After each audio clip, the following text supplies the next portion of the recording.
Broadcasting live from the Business RadioX studios in Atlanta, Georgia, it's time for Association Leadership Radio. Now, here's your host.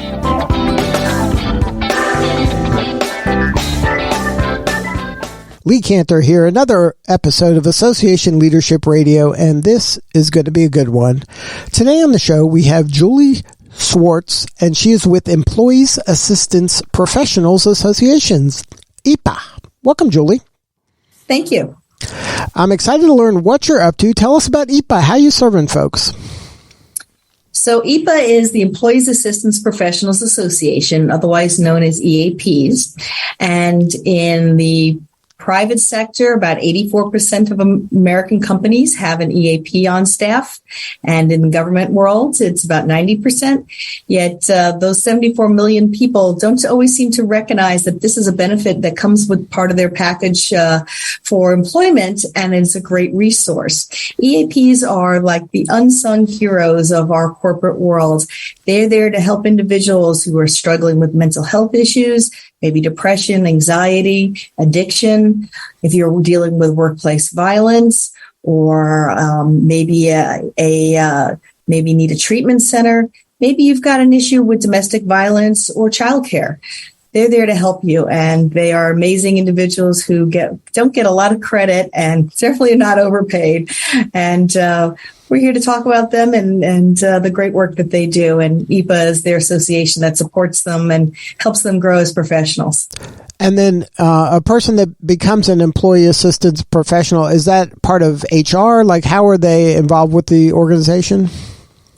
Usually just like another benefit, like retirement person or a medical benefit, EAPs are a variety of different ways, and they can either work full-time for a specific company, so they're on staff at a hospital or a corporation, or maybe they get contracted out. So maybe the corporation hires an outside company such as Beacon or LifeWorks or Sun EAP to hire them to be providing services to assess and to refer out to help solve whatever problem is going on with the employee. And then study after study has shown us that when employees reach out and ask for help, we can keep them in their jobs and make them productive long-term employees, which is good for the employee, their families, and for the corporate world. So how did kind of employee assistance professionals come about? What's the history of this? Were they kind of bubble up from the corporation or from the government? How did it occur? Neither of those. Their roots were in addiction, starting out in Alcoholics Anonymous kind of area. And if you go to our website at eapassn.org, you can see the whole history there. But really, its roots were specifically in helping individuals battle alcohol addiction in the 50s and 60s. Eventually, EAPA was born in 1980 to help support all those individuals that were growing professions in making this something that every corporation should have and every employee should have access to. Now, when a company is deciding to have an employee assistance professional, what are some of what would be a reason not to have one? Well, there is a cost to it, just like bringing on medical benefits for your employees or bringing on retirement programs. There is a cost, but a recent study, we have a study called Workplace Outcome Suites, which recently showed us that in most cases they're 1% or less than the benefits budget. So they're really a great bargain. And overall, the statistics are telling us they are doing amazing work. They're helping people be more engaged in the work that they do. They're helping prevent turnover. They're helping them deal with their issues so that they can stay productive on a job. Also, if you think about today's news, if preventing gun violence, or if something happens, helping solve and prevent PTSD on the other side of a critical incident. Unfortunately, that's the reality. Someone commits suicide, a gun is brought to work, something happens in the home front. These are the folks that are helping to deal with these critical issues. And let me tell you, COVID's been no friend to the EAPs. So many people working at home in isolation, very high rates, depression and anxiety. And the way that an EAP helps is that they become a resource for the employee to help them if they're struggling in one of these areas? Exactly. So maybe they might help them get counseling. Maybe they might help them get the help of a psychiatrist or a treatment center. They might help them find a resource to deal with domestic violence. They might help them even find childcare centers that might fit into their financial needs and employee package. And this is one of those things that once the employee is aware of a benefit like this, I would imagine they become more loyal and the retention improves. Exactly. Unfortunately, we still have a tremendous stigma with mental health issues these days. And ourselves and our association partners are working very hard to try and break down that stigma. No one have a problem saying, I'm going to the doctor because I broke my leg. But going to the doctor or the therapist is a lot less comfortable. But the good things about EAPs is it's usually available at work. It's always confidential unless there's a crisis situation. But EAPs can also get individuals into badly needed care much faster than outside medical benefits will help you get to a psychiatrist or psychologist. So we're hearing about 3 to 4 months to get a psychologist or psychiatrist. They're just so overwhelmed out there. Whereas an EAP, if there's a real need, they can help do it usually in a matter of days to weeks. Now, what about kind of coaches? Do you help in that area, or do you kind of draw a line of this has to be kind of a physician-led interaction?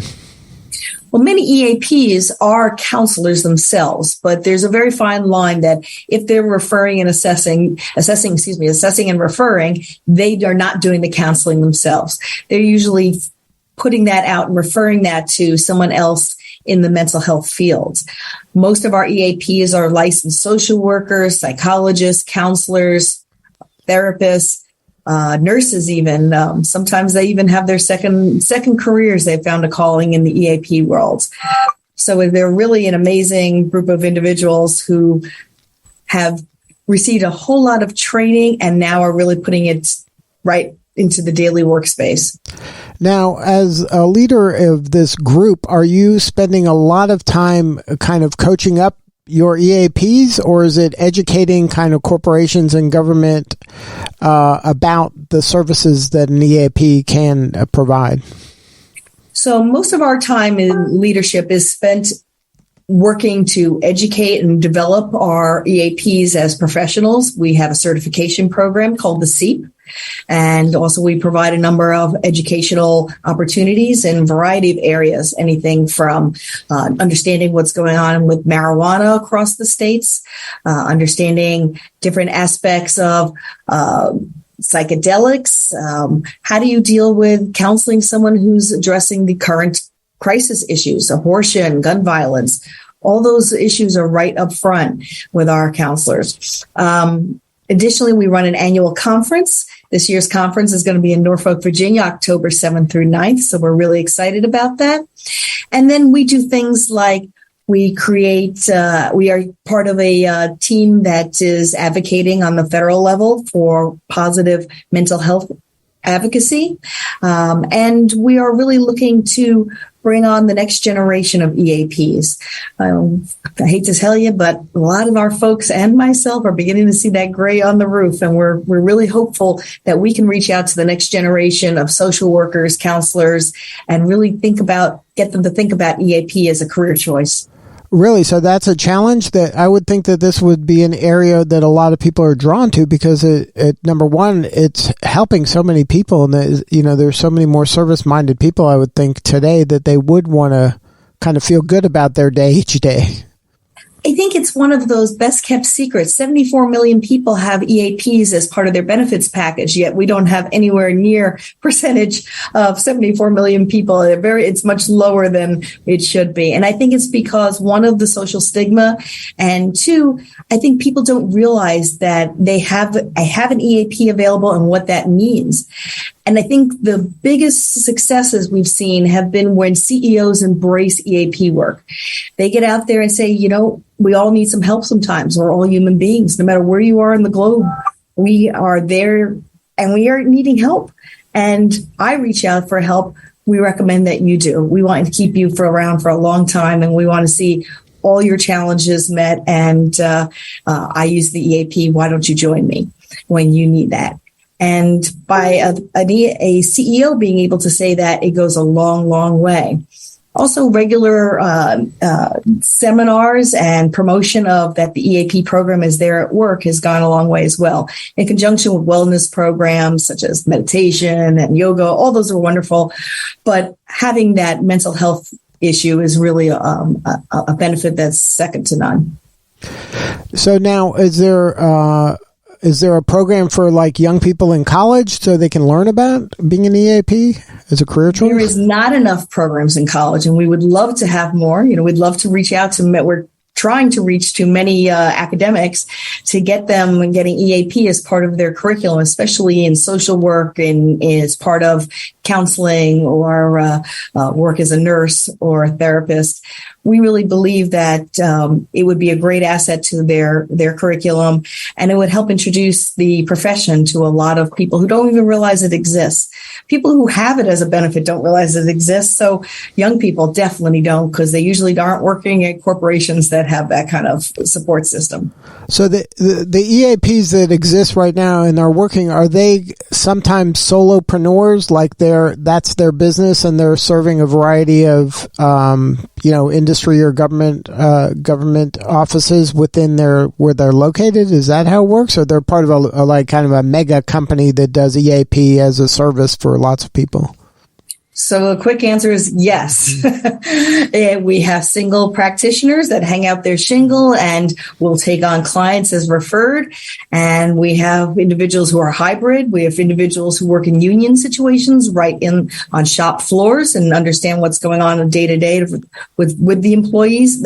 We have individuals who work remotely on large corporations such as Beacon Health, LifeWorks, some Magellan, some to name a few. So we have every kind of work situation you can imagine, some 100% remote online that you would reach out to someone on a phone or a Zoom, or some are in person and some are hybrid. But the important aspect is that we want to make sure that people know they're there for them and that they can reach out. Confidentiality applies, and then they're there 100% of the time. Now, if an EAP is out there, are they kind of an automatic member of your association, or is this something that you would like them to join to be part of, the greater good here and everybody helping everybody? So they have to join, but there is a benefit to being a member of EAPA. All our educational programs, our certification program, our conference, all those items are all tremendously discounted. We teach a full course load of EAP education and professional mental health education, and it's a great way to get those hours in. Additionally, on bigger things such as our conference, we even go out and get the approval of social work and ASW or different other associations, so that if you're a social worker and you need credits to keep your license, you can come to an EAPA event and still get social work professional development hours. So we hope that individuals come on out and who are EAPs and become members. A couple other things that we do. We offer every Wednesday, and this was started back 2 years ago at the beginning of the pandemic. Every Wednesday, we have usually about 100 EAPs dial into a Zoom call, and there's a facilitator and a topic, but it's an opportunity for them to share best practices, to almost let their hair down and be comfortable among each other, and to hear what other people are going through. And it's really wonderful to have one EAP who's struggling, hear that they're not alone.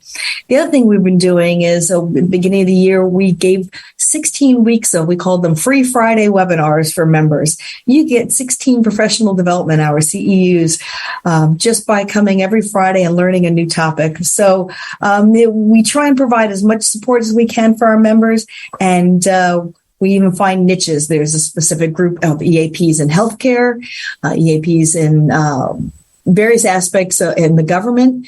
And if we can help them facilitate them getting together, higher education together, especially around our conference, it's really a great experience. And then there's also local branches that an EAP can join and become part of that local community as well. Absolutely. We have chapters throughout the country, and they're all volunteer led, and they develop their own professional education as well as mentoring. And then we are actually officially in 9 other countries. We call them branches, and Asia being the most popular. Japan and China and Taiwan, very active branches of EAPA. And then there are other places in the world that we are trying to make headway in. We actually have had members in over 40 countries in the world.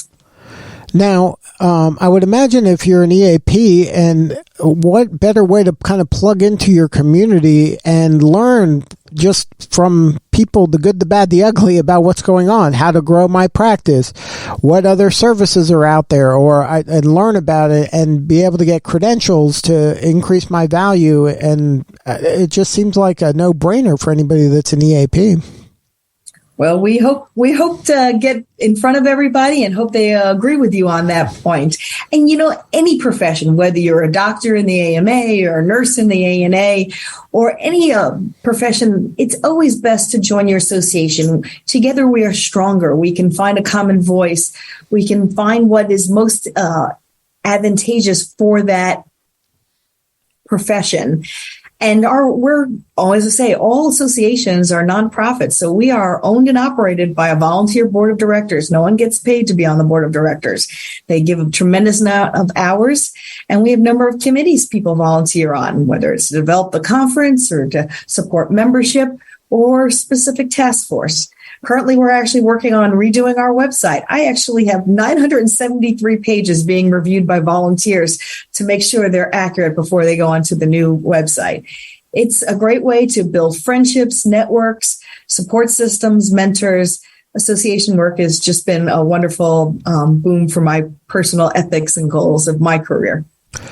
Now, can you share a piece of advice maybe for that young person out there that hasn't kind of really leveraged the association to its fullest? What are some things you would do if you were coaching a young person that's an employee assistance professional and they just joined? What are some of the things they should do to really kind of wring out the most value from their membership? So I would highly recommend coming to those Wednesday, we call them Wednesday wellness sessions, where you can get to meet and see a whole bunch of folks and build a little network.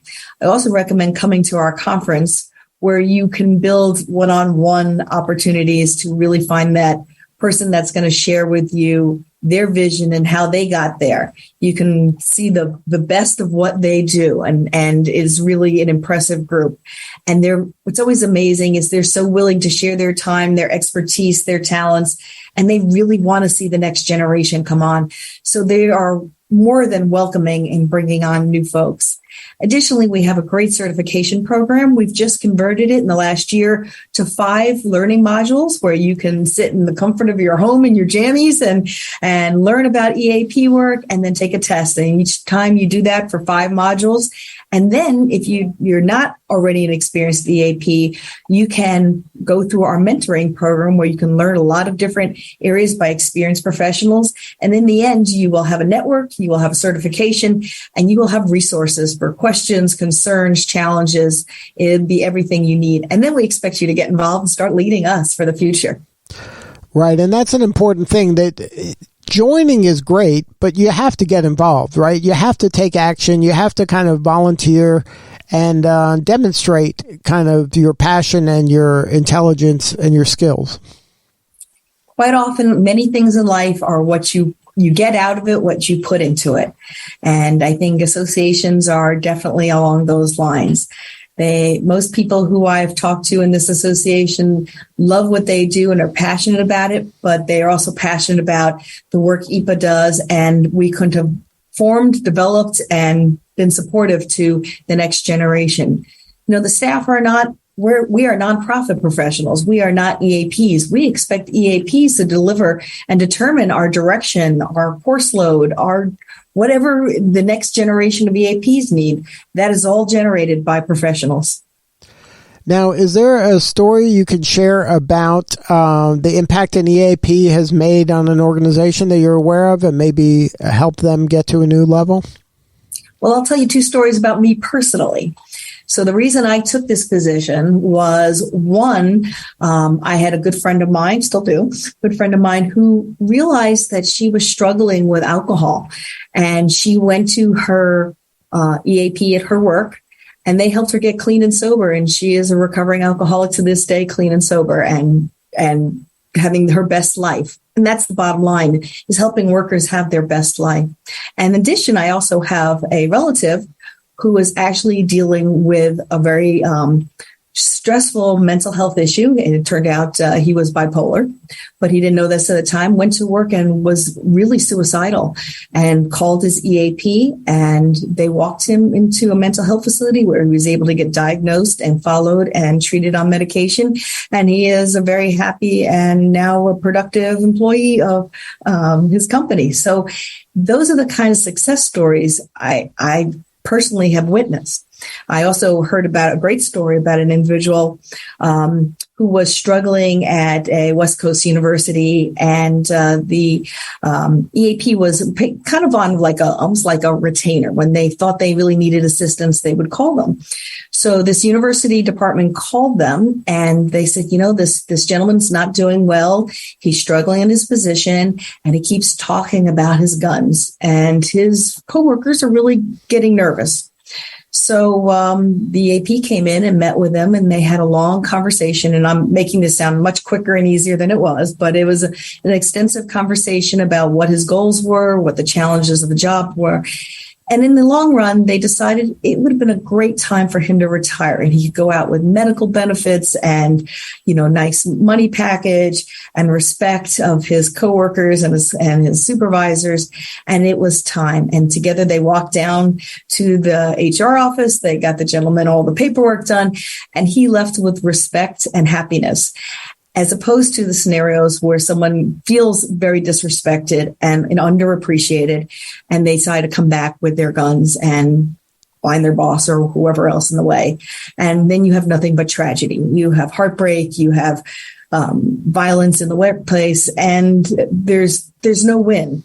And in the long run, that little bit invested in the benefits budget saves a lot of tragedy, lawsuits, money, heartache, and stress and production of an organization.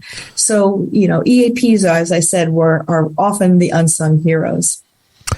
Absolutely. I mean, the impact is real. So if there's an EAP out there that wants to learn more about the association or a corporate organization or government organization that wants to learn more, what is the website for the association? So it's EAPASSN.org. So EAPassociation.org. EAPASSN.org. Well, Julie, thank you so much for sharing your story today. You're doing such important work, and we appreciate you.